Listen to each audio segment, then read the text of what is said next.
Every episode of No Offsides podcast is brought to you by Champion Hockey. Be a champion.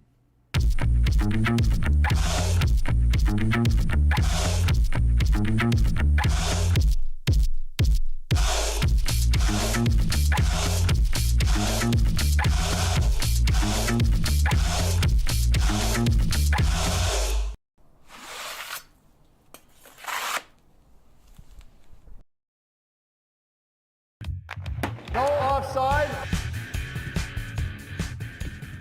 2. Go. Welcome back for a bonus episode of No Offsides, sponsored by Champion Hockey. I'm Dan Dean here with my partner Justin Wood. What's that? Our guest today plays professional ice hockey, 3-ice, and pro roller for Black Ice. He's a 2017 IIHF champion, 2019 SPHL champion, 2019 champion with the World Games. Holy crap! I can't read my own handwriting. And has won plenty of championships with Black Ice. We'd like to welcome to our podcast John Schiavo. How you doing, man? Great. Thanks for having me. Excited to be on. A couple of my buddies on already, so excited to be on.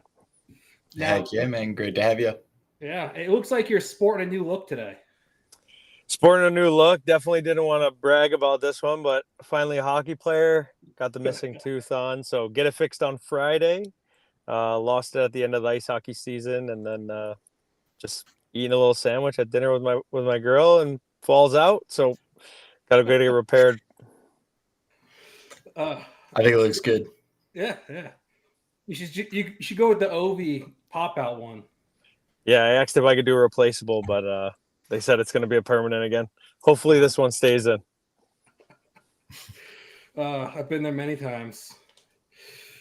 But John, we'll get to Black Ice, but there's one thing that you usually rep when you go to tournaments, and that's best shift hockey.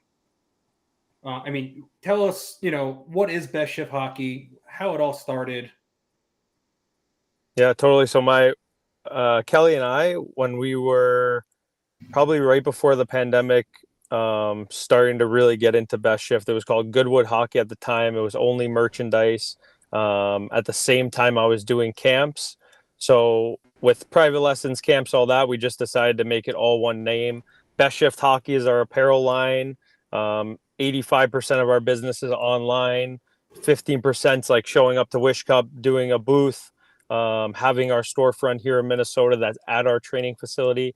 And then the other side of the business now is Best Shift Training, which is all of our on ice, all of our off ice roller skills, all of our privates and such in Minnesota. And then when we go back to New York and do camps, as well as just travel camps all around. So that's the big thing of Best Shift. It's just the same logo. It makes it a little bit easier for people to understand. So repping Best Shift Hockey, Best Shift Training, and this logo that you see all around it is what we've been rocking since around 2018, 2019, 2020 is when it really took off. Hell yeah. And that's what you're up to right now, right? Correct. Yep. My day in, day out is on the ice and in our gym, all skills work, shooting, stick handling, passing, working on vision, things like that. And we have from 6U all the way up to an NHL group. Oh, wow. Now, is this like a, obviously you're in the off season, right, for ice hockey. So is this like a almost Monday through Friday thing? I wish I could say it's Monday through Friday. I think owning your own business, it's 7 days a week. I live in the gym, come home just to sleep usually. So no, I'm very blessed, very thankful for what we do every day. It's definitely not a complaint. It's exciting being there all day long. But we're working on the 4th of July when I know people here in Minnesota are on boats and hanging out, and we were getting some kids ready for wild development camp. We had some other kids that those are their off days, so they want to come in and train, and Best Shift's always open for that. So we love that. We want to see kids waking up early. We want to see kids motivated to come train, and not family pushing them to do it. When they want to do it, we sign them up, we get them in. I was a kid that just loved it and was always training, always playing. I definitely never had to be pushed, so we love that. And that's awesome. And you're originally New York guy? Yep, Long Island, New York, and then transitioned here to Minnesota midway through the pandemic. So then every off season I've spent here since. Okay. Oh, wow. And What are the biggest differences for you between New York and Minnesota? New York was great for me. We actually opened a small rink my parents' property doing skills and same setup that I have here in Minnesota, but outside.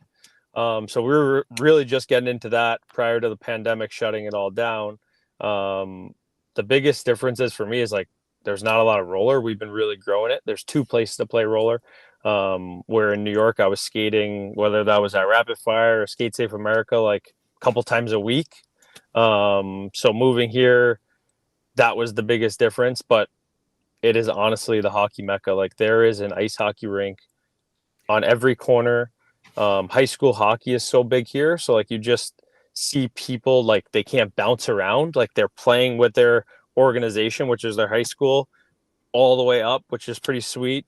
And it gets super, super competitive. All these kids are obviously playing against each other all the time. So I don't really need to go anywhere else to get good competition. So plenty of hockey. I'd say obviously a lot more than what I was used to. And then not as much roller hockey. Actually, not any ball hockey at all, which in Long Island, that's a pretty big thing as well. I didn't play it much, but it's pretty big there as well. Good weather, so can't really complain about too much. No ocean, Nice. just lakes. Oh, yeah. well, and you're also traveling a lot for ice season in the winter when it's really cold in Minnesota. So Exactly. Works out. So how often, you talk about ice career. How often is now like 3 ice for you? Because I mean, you're still playing 3 ice, right? You're bouncing around. You're always traveling. So I mean, what is your schedule like? Like when you're not at best shift hockey, what's your schedule like in the summer? Yeah, it's craziness. I wouldn't recommend anyone doing it when they're training to stay being a professional, but we're usually at the gym 6, 7 in the morning. Got a bunch of morning groups, whether that's lifting and skills. We kind of do it at the same time, lifting off the rink, skills on the floor. Some days we start on the ice and then go to the gym. So it's usually like from that time till noon and then get like a quick break and then sometimes hit it all the way till 10 at night. So tonight I'm in between sessions here. We go to another rink and we're doing stick handling and shooting on the ice for 2 more hours. So it kind of just varies, but every day is usually a long day. Weekends start a little bit later. The best part about all of this is for me is selfishly, I train with all the groups. Like I push, especially when it's like older kids, I love pushing them.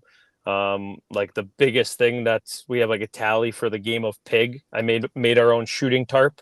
So we play like a war basically of pig. You know, if I shoot one, the next person's trying to make it.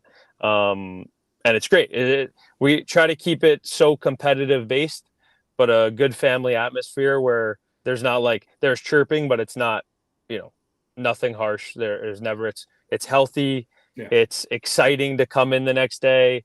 Everyone knows there's always going to be a little competition in the games, as well as then just working on your own creativeness, your shot form, how you're actually stick handling the puck, how smooth you could be. So it's super exciting seeing the development, but I would say that it's super, super long days. We have some awesome athletes in there. Eddie Matsushima, he played with us at the Wish Cup. He's played roller. He's from Wisconsin his whole life, so he moved close to us. So he's with us every day. We have Brooke Bryan. She plays on the pro women's team here, Ice Minnesota, as well as on the Palma team for women's. Scott Koash, he played with us at Wish Cup. He's growing in the roller scene.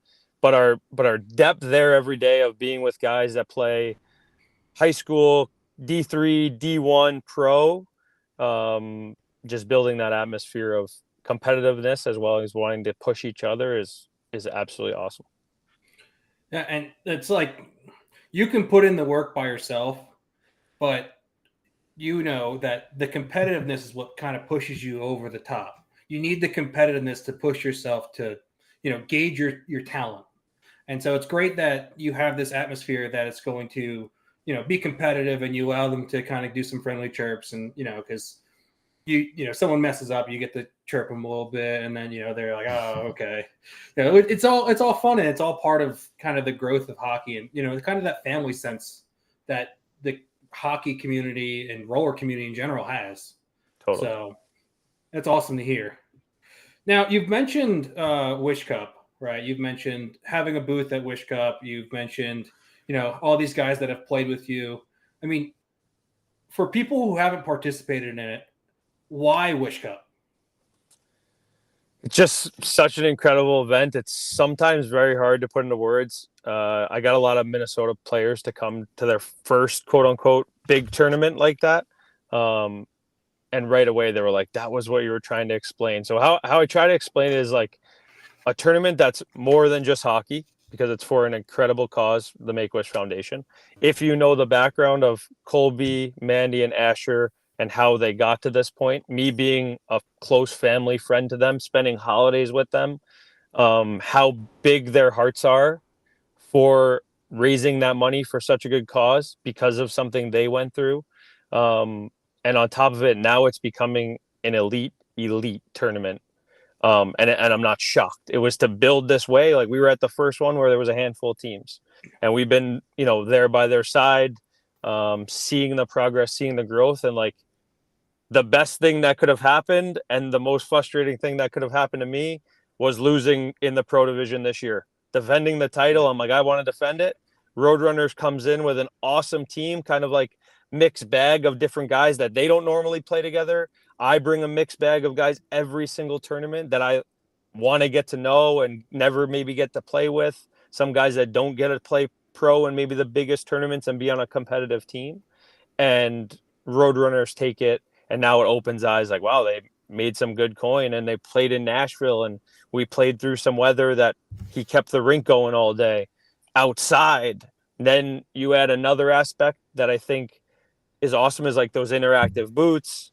You have the all-star game, the skills competition, all the influencers. So it's more than just the regular tournament, because it's for such a good cause. And then there's so many things going around it that I think you see the kids' faces around, following Nasher, following Swaggy, coming to the Best Shift booth, wanting stickers, them getting their Wish Cup sticks signed. Like I said, I think it's just ultimately growing for the Make-A-Wish Foundation, and I'm super proud to see what they've done so far. Yeah, Agreed. You couldn't have put it in better words. Now, I did hear, I saw it, they are potentially putting up some sort of retractable mesh or screen. They're looking into it, so there might be progress going that way for maybe next year's event. So, but yeah, I mean, I've been there the past 2 or 3 years, and it's been awesome. It's a great time. Yeah, and the other thing I would say, besides the Wish Cup, like, I know they did a great job on that arena, but every tournament that's going there is scared of that risk of having the rain, as well as their leagues that go on there all the time at the rink. And I don't know the details. I'm sure partially it's money and partially it's finishing the job of what they have, because I know they have things to finish with straps. And bungee's kind of how Irvine has it, with the shades coming down. Mm-hmm. Irvine doesn't have the weather, I don't think, that Nashville has. And one day I'm sure that will be fixed. But the way that Colby got the tournament to go off this year, I woke up the morning of our first pro game and turned my alarm off and said, there's no way we're playing today. And got a call from Margoli being like, no, everything's on time. And I was like, how? Like, how is that even possible? Now, they fought the elements. Things got a little squirrely, but like literally the best job ever. I thought we would never even play a game that day. Nevertheless, have the All-Star game. And we got everything off on a pretty reasonable time. And no one, like, even in the All-Star game, like, there wasn't much to complain about. Everything got done. And I don't think anyone could believe that we played all those games that day, which was amazing. They did a great job.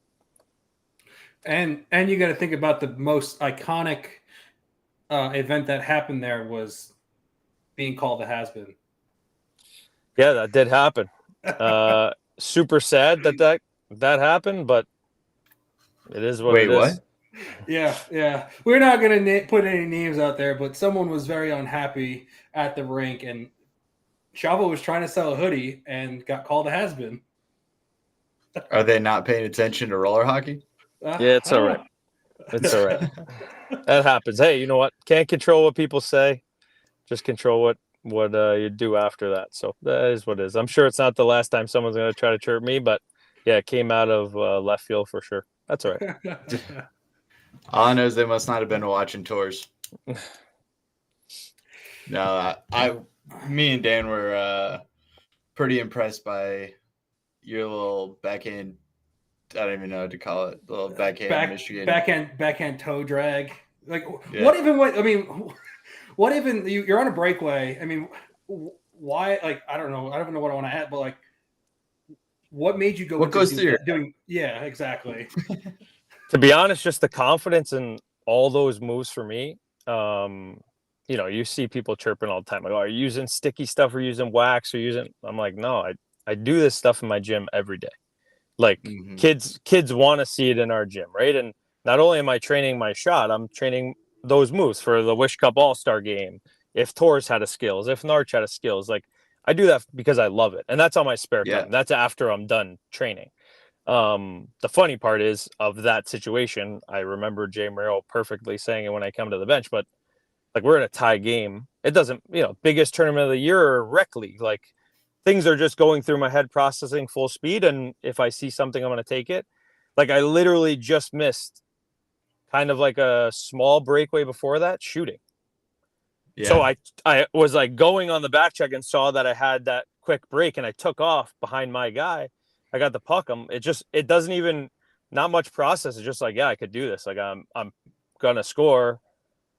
It doesn't really matter. Like you see guys, maybe if it's a different scenario, like someone might get upset, but to be honest, like I missed a regular shot 20 seconds before that, saw my break, cut behind the guy, and boom, backhand Michigan, it's in. And like I said, it just kind of a confidence thing, kind of just make it happen. Obviously, I love it for creativity and having kids try stuff. 0-0 game. If I missed that one, maybe I'm like, I should have probably shot it. Maybe this time I would have scored, but kind of just give and take, see where the goalie is. Having the confidence to try it, I guess, is all the practice I'm having. Whether I'm doing it in my gym on a goalie or even on an empty net, right? Just seeing what I could get away with. Yeah, instinct kind of kicked in, huh? Yeah, I like that. And I think the best part of the call too, though, is you got Trefty on the announcement. That was my favorite part. And he's like, and a great, what do you say? And a great back check, being sarcastic. Yeah. So great job not back checking hard. Yeah, that's what it was. Yeah, great job not back checking hard. Yeah. I want to say I was on my way back, and then that's when I took off the other way. So my feet were going towards our net, and then I took off the other way. So don't say I'm cheating. Instinct. I'm not the fastest guy, and I don't get that many breakaways. So it's not like I'm hanging out down by the hash marks all the time. Hey, man, no, I feel you. And plus, it's roller. I mean, it's not like hanging out up top isn't a good move. Yeah, but, you can always say you're stretching the D. Exactly. Yeah, exactly. But I also wanted to talk about how you brought up Roadrunners winning Wish Cup and how that kind of turned heads towards Wish Cup, especially with them also winning tours. So having teams like that, having these big teams in Wish Cup like that, drawing a lot of attention to it. Have you personally noticed from being at all of them, the crowd's growth? 100%. I think a lot more people knew about it the past 2 years than ever. I think a lot of people, even a lot of our Black Ice guys, discussed if we could pull it off. The hard part is like getting your full team to go to it because it's a little early before the other tournaments. And then if you're going to 2 other tournaments, like even our Black Ice team, not every guy makes all 3 tournaments. So for me, that's a 4th one for me, where I know Tyler Kraft was there the year prior and then he didn't make it this year, but would have loved to go. As the same as we don't make a ton of Florida Cups and we want to. Like he's doing a great job with his tournament as well in Florida, and there's not every time we can make it. So timing and getting guys to come in, but I think, it was turning a lot of heads. Obviously the price of pro winning was definitely getting people talking from what I heard. And ultimately, it's making it a better tournament. Like I said, the Roadrunners was by far the best team. Like everyone on paper, like, I think we beat them a little by a goal or 2 goals in the round robin. And I said like that, like they're a legit pro team in this tournament. Like they're legit. And that's why they took it. Good for them. And like I said, I think that's only going to push it next year for for people bringing better and better teams and making the division better and better. Exciting. I mean, it would have been sweet to have that guitar, though. Yeah, it would have been. We got it in AA the next weekend. Best Shift brought home one in AA, with a Nice. lot of Minnesota guys winning their first ever tournament. So super proud of them. And so we got the guitar at Best Shift, which is super fun. It says AA, not pro, but we're proud of that too.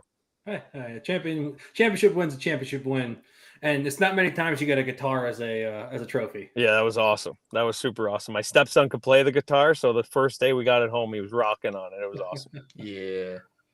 I like that you're getting all the Minnesota guys out to play some roller. Yeah, it's been a lot of fun. So we have 2 skates. We have 1 league.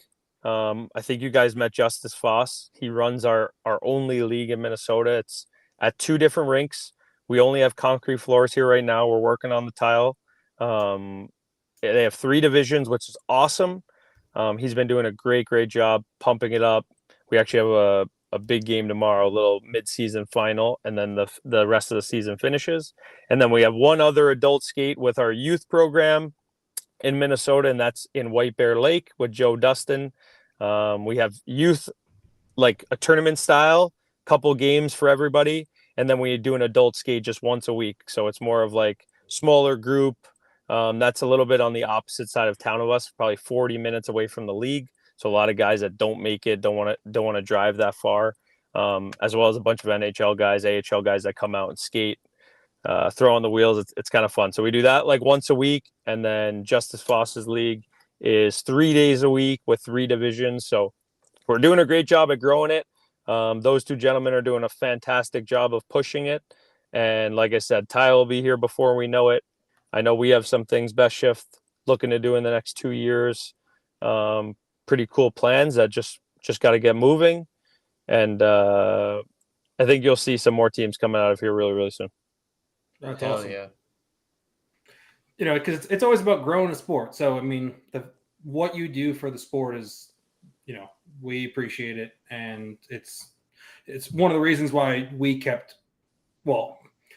continued to message you, but you just don't check your messages. So I do apologize for that. I had gotten, until I saw you in person, you're like, hey, you really haven't seen it. I'm like, I don't know what you're talking about. So I apologize. I'm glad I'm here now.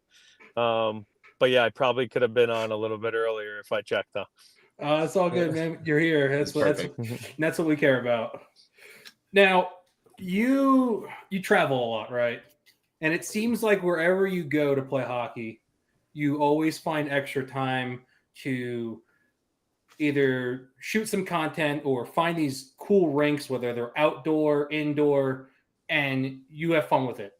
I mean, is that something like when you're traveling and playing that you're like, I want to go see this rink or something like that? Totally. Like ever since I was a little kid with my parents driving me to tournaments, I'd want to get there early just to skate somewhere. It didn't matter if it was indoor at the rink we were playing at. Even at midnight when we get there, I'd be like, hey, is the rink open? Are the games done? I want to get out there. So the content just kind of started happening naturally because I just enjoy it so much. I want to spread that love and spread that joy for how much I love playing with everybody. And then it just got more creative, more fun. I was filming a ton with Colby over the years. We were doing a bunch of fun stuff. Michael Hillebrand, he's filming with me a ton. Connor Beaupre, a guy in Minnesota, he came to the Wish Cup. So now it's gotten more creative because of our crew. Like we're all kind of brainstorming, thinking things out, sharing on all different platforms. But like one of my favorite stories, Michael and I are traveling from Minnesota to New York for a camp. And one of my good pro buddies runs a ball hockey league in Chicago area. And I was like, hey, like, let's just stop by and like, check it out. Like we're going to pass through anyway. And sure enough, like me and Michael are playing in this ball hockey game. I've really never played ball hockey. It's like one of our favorite videos ever because like, that's how sporadic we are in our travels. And like, we end up like winning this crazy ball hockey game in a shootout, like storybook. You couldn't have made it up any better. And like people laugh when they watch it. It's a super long video. And I was like, to be honest, I wouldn't care if no one ever watched that.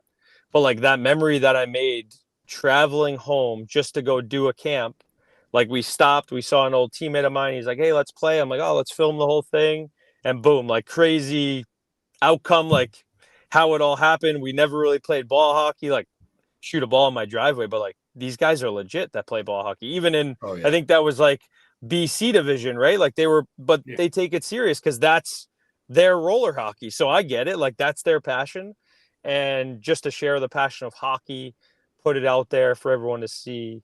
It's been really, really enjoyable. But yeah, everywhere we go, we try to bring a stick, bring a puck, green biscuit flying around, have our wheels on, go to an ice rink, and just kind of capture anything to have some fun, post it. Now, I think it's great. Yeah, do you have when you're in season for professional ice hockey, do you have your roller skates on you as well?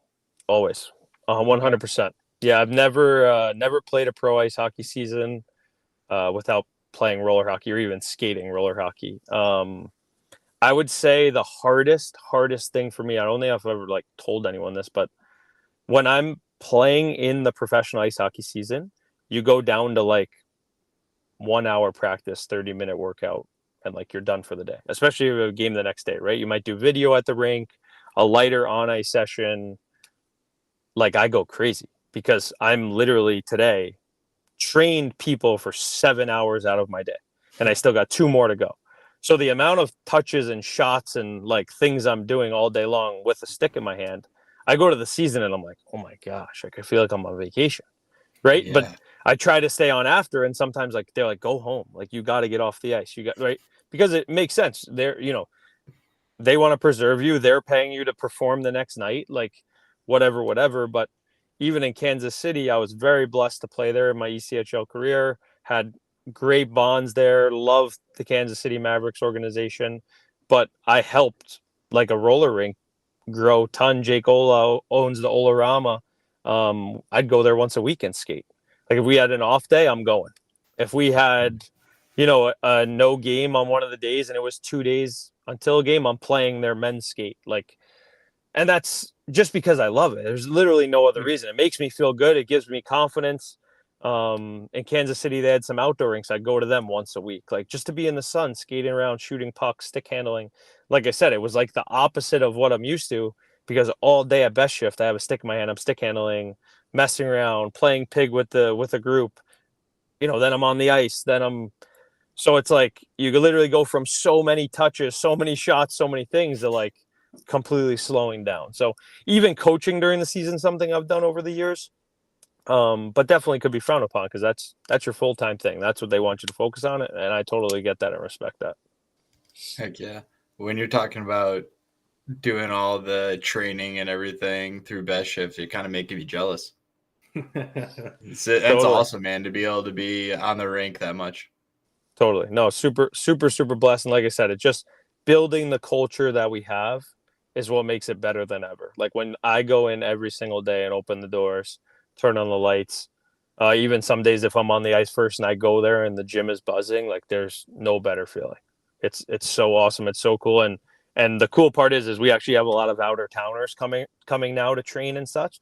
So anyone that's listening to this or you guys ever want to come up, check it out, get some training in, have some fun. It's cool. I want to keep spreading that love and that culture to everyone of what I see every day and get it out there to everybody. Love it. We'll take you up on that. Yeah. Now, before we move on to our final topic, I have to ask you this one question. What is the gym music that you play? Ooh. It's crazy. So it goes from a regular country mix some days, which is kind of odd, but everyone's into it, to the big booty mix. Okay. That is like the top search on our iPad that's in the gym every single day. We have this old boom box. We plug it into the iPad. We have to have that little Apple converter just to get it to work. And it's cranked up, and that's usually it. It's crazy. Every day I pretty much know every word to all of the mixes now at this point. Yes. We got a ton of younger girls groups, which has been super exciting, especially with P-Dub Minnesota team just winning here. So a bunch of our girls groups have been coming in. Their 2 top playlists right now are Taylor Swift, by far number 1, and then number 2 is Katy Perry, which to me was shocking at the time, but those are the 2 girls side mixes. So pretty cool. I believe awesome. Yeah. Now, final topic, roller hockey. We got to talk black ice, right? You guys had a strong round robin at Tours.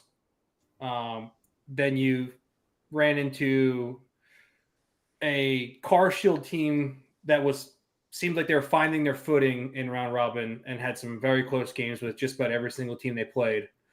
And you can't sleep on them. So, you guys kind of came up short because they found their legs come playoffs, right? I mean, it was unfortunate.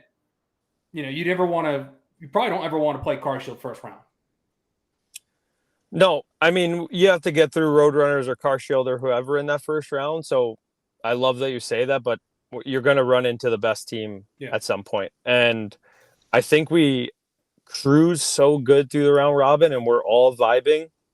I don't know if we had been down in any of those games. I don't remember exactly on that, but like we were cruising. Our power play was cruising. Everything was cruising. And we get to that morning game. And obviously, those are the days we live for, do or die. And we just didn't come out how we came out every game in the round robin. The second they got up, we started changing our game. And, one long shift turned into a couple tough turnovers, which turned into forcing the next play. And like we never ended up really even testing Reds, even though he's an absolutely incredible goalie. Like even our power play, like we weren't clicking. And we could all look back and blame it on 10 different things, but like they were going to win that game even if we scored 2.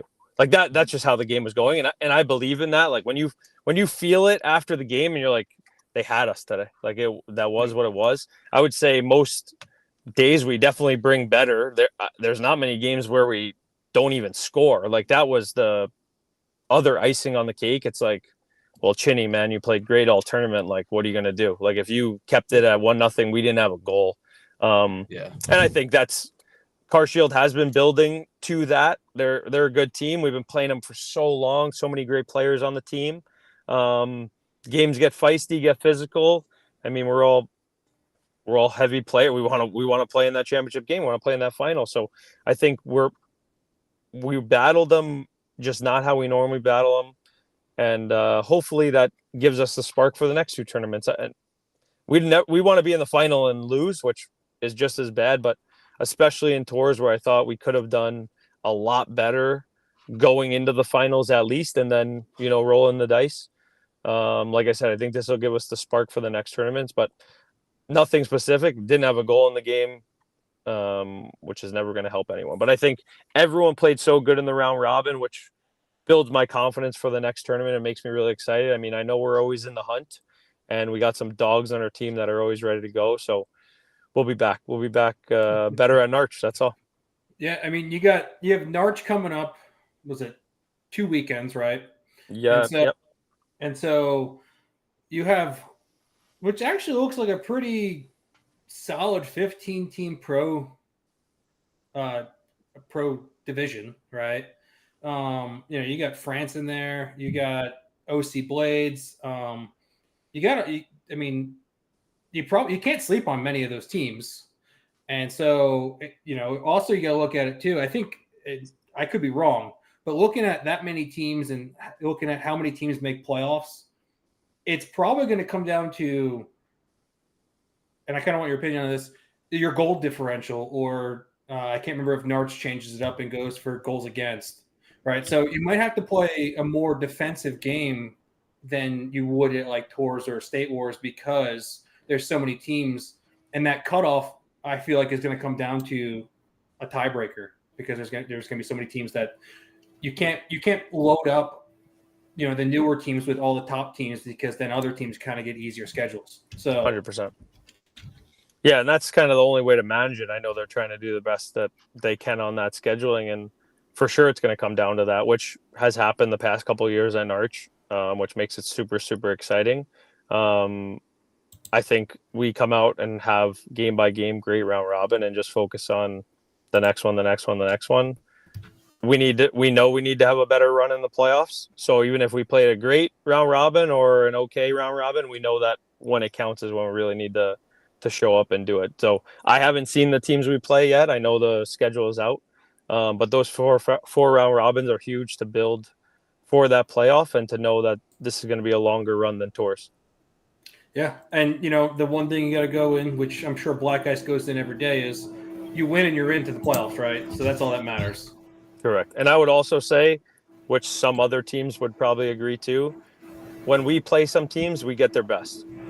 We get their best most times, which is great for us. Exciting for those tournaments when you're playing. You want everyone's best anyway, and that's going to make you more ready for the playoffs. So whoever we get in the round robin is always, you just never know these days. Some of these teams stack up and you get there and you're like, oh, wow, look at this. So really excited for the round robin. Love going to Irvine. Super excited to get back going. It feels like we've had off a little while, and to me that semifinal still stings. So want to be running at Narch with that. Yeah. And you guys are going for the three-peat? Believe so. We got the three-peat, going for the three-peat there at Narch. Now there is a second Black Ice team now that just has come up into the pro scene this year, and curious on, they had some really close games. All their round robin games were pretty close, right? And they looked really good for a brand new team into the pro scene. I mean, what are your thoughts on them? I love it. I think it's awesome to have this younger group coming up. I mean, to be totally truthful, right? A lot of us are getting a little bit older. I think our pizzazz is still there, but we were once them, and now them getting a chance. And the way they performed in that round robin was nothing like the stats showed. So I hope other people got to witness that, because I was even talking to Jay and Tyler Kraft, and I was like, man, they got something. Like, I know they play other divisions together. They win those other divisions, but the pro division's another beast. And seeing how they stuck in games, seeing how they were working their butts off, that was super exciting to see those close scores. Yeah. And, not coming out on top. Like, you got to take your licks in the beginning. But it's really cool for the Black Ice culture to have this next group coming up. And for what I hope for Jason as well as Nick with Conics is that they stay together. I think that's the biggest thing. You build that chemistry. You work your way up. Luckily, I've been on basically 2 pro teams when I went from Next Generation to Black Ice. And Black Ice is very picky. Like, we have a lot of the same guys, and I respect that, because that's what builds you getting better and better, getting that chemistry and showing up to the tournament feeling the same. And I hope the same for this younger Black Ice, as well as you could see their passion. Like, they were hungry. They were really hungry, which made it exciting to watch. Yeah, and you get a lot of new teams, right, that will, when they feel overwhelmed, they end up dropping back into kind of the box, right? But they stayed in man-on-man the entire game with top teams. And so, to me, being a spectator and watching them play, it was they already seemed like they might be ahead of the curve. And it seems like a lot of the new teams take, and I always bring up Roadrunners because they took a beating the first couple years that they were in pro and with the team they have now, right? But they figured it out. And so I don't see them being any different. And they may take a couple licks because usually those new teams get some tough schedules. But I personally have high hopes for them. Yeah, I love how fast they were playing. That's the best to watch.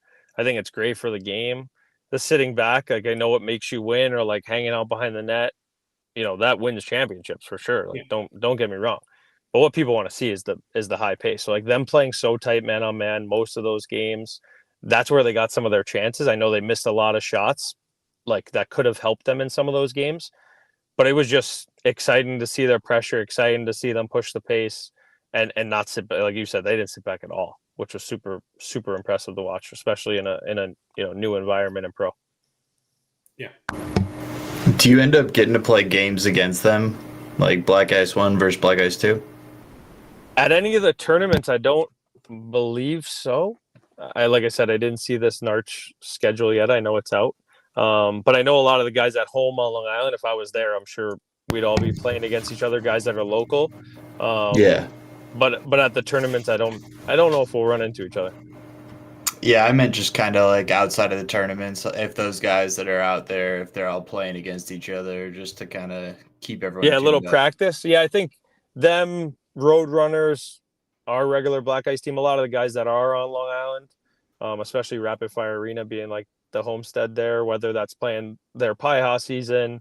I know they got a couple great men's leagues going on. So like when I was there, that's 100% what I was in. So I know guys like Coslow and Billy and KJ are all out there, practicing, and they're playing against whether that's Joey and who. So it's definitely the spot where they're training and playing league night and things like that for sure. Hell yeah. Now, before we let you go, we asked everyone this. New State Wars format, right? Top 8 that make playoffs, are safe for the next year. But now you have a relegation system, right? Everyone behind top 8 now have to go and relegate and play Thursday, Friday before pro starts on the weekend. What are your thoughts on that? I haven't thought much about it. I just heard from someone here in Minnesota that plays on the Skittles that they were in it, and I was like, oh, that's shocking. So I just heard basically all of how that worked really recent. I think it's a cool idea. I think it's something might as well try. Yeah. The interesting part's like who's going to get out of that, and then how tired are you for the main event, if that's what you want to call it. I'm always up for seeing change, and I know they want to make it a really strict pro division on like the top teams, kind of like, no giveaway games, which is a hard thing at any of these tournaments with the amount of teams we get.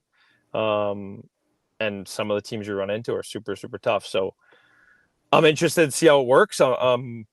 Like I said, excited for the change. I'm excited for those teams to battle it out and kind of set the tone for the rest of the tournament, which is cool. But we'll definitely see how it goes. Sorry. Pepper. Yeah. Well, John, we appreciate you joining us today. I know you have to leave soon. So we appreciate you coming on to a bonus episode with us and spending your free time with us. Hell yeah. For sure. That was a lot of fun, guys. Yeah. Yeah, we appreciate it. So, as usual, if you're forechecking and roller hockey, don't let up because there's no offsides. I'm Dan Dean. True. I'm Justin Wood. John, appreciate it. Thank you, guys. See you at the next tourney. Absolutely. See you, man.